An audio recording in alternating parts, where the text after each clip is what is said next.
So for my book club, I'm reading this book called The Power of Moments. It was given to me by Shannon Hoff. It's an absolutely fantastic book. Every lender should read it. One of the things I talk about is creating benchmarks. Like, I can't go out and say I'm going to run a marathon tomorrow. Like, maybe I go out and say I'm going to put my running shoes on tomorrow. That's a good starting point. Really, what it comes down to is the hardest thing about anything is the initiative, is just to start the damn thing. That's the hardest part. Once you started it, all you have to do is finish it. Starting's difficult. So on these down days that you have in front of you, start understanding NonQM better. It's going to be a massive part of 2022 and 3. Oaktree is here with their account reps. They will one-on-one with you, explain all the products to you, show you how to sell the products so you have the confidence to speak with your realtors and your clients about this stuff. It's a massive, massive part of the market right now. Don't miss this opportunity. Start it and read the book while you're at it. It's pretty darn good. Click this banner right over there and do it. Like, just do it.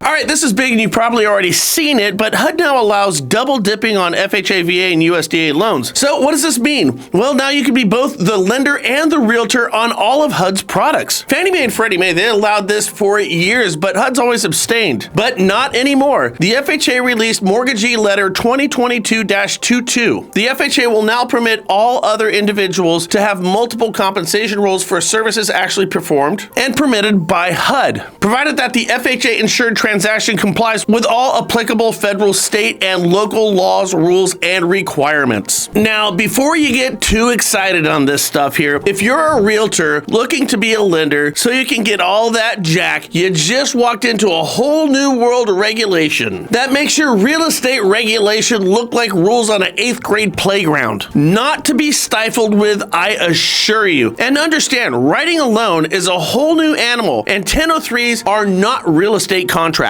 Underwriters are going to scrutinize your loan application, check your math, require additional documentation, and basically tear the whole thing apart. And if you're not acclimated to this type of situation, one might just find the whole process a little bit overwhelming. Though I would like to say this, I think every real estate agent in the country should have to write one loan, just one loan, so they can see just how much their lender actually does and generally keeps all that crap to themselves. Stay in the life of a lender for real estate agents. It's kind of like doing a night in the clink. It'll give you a different outlook on life. Might be a good idea. Who knows?